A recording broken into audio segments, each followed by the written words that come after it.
ఈ సినిమాకి మొట్టమొదట మిమ్మల్ని డైరెక్టర్గా పెట్టాలా వద్దా అని అనుకున్నప్పుడు మీ చెవిలో పడుతుంటుంది కదా అన్నమాట. అప్పుడు మీ ఫీలింగ్స్ ఏంటి సార్? శ్రీదేవి చిరంజీవి కాంబినేషన్ తీయాలంటే ఆయన అయితేనే బాగుంటుందని చిరంజీవి గారు దత్తు గారు డిసైడ్ చేయటమే నా టర్నింగ్ పాయింట్. ఇంతమంది రాఘవేంద్ర గారిని వద్దంటుంటే మీరు అసలు మీ గట్స్ ఏంటి, మీ గుండెలు ఏంటి? నా గట్స్ అన్ని ఆయన రాఘవేంద్రరావు గారే నాకు ఏకీకరించారు.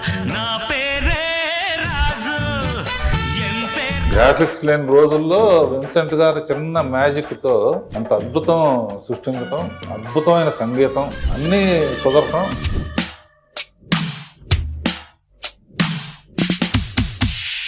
కార్లో వెళ్తా ఉంటే దారిలో ఆగినప్పుడు ఒక ముసలాయన వెళ్తూ సైకిల్లో వెళ్తూ రాఘవేంద్రరావు సినిమా హిట్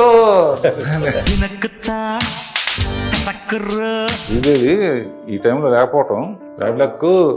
అందుకనే మొన్న ఇద్దరు అనుకున్నా ఇది రిలీజ్ అమ్మాయికి అనిపిస్తుంది.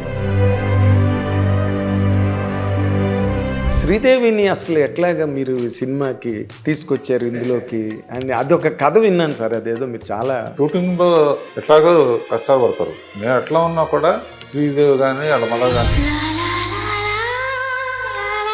మీరు యమహో నీ యమ యమ అందం పాట మీరే కావాలని అడిగి పెట్టించుకున్నారు.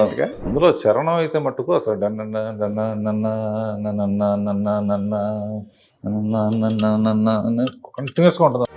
పట్టె మంచం వేసి పెట్టి పాలు పెట్టి పండు పెట్టి పక్క మీద పూలు కొట్టి పక్క పక్క లొళ్ళు పెట్టి అసలు ఎంత పోయిటిక్ గా ఉంటుంది. లాంతర్ల మీద షాటే చీకటింత దీపానికి చీకొచ్చింత పక్కనికి నిన్ను నాలో దాచిపెట్టి నన్ను నీకు దోచిపెట్టి చేప ఆ ఉంగరాన్ని మింగడం అనే దాని మీద ఒక ప్రత్యేకమైన సీన్ తీశారు సార్. మాకు తెలుసుకోవాలని ఆ రింగ్ ఏమైంది, ఆ చేప ఏమైంది, 30 సంవత్సరాలు అయింది. దీనికి జవాబు ఒక్కలే ఇవ్వగలుగుతారు. దేనికి what is your relevance in that అండి? ఊరిన ఇసిరేసి పాస్తే ఎక్కడ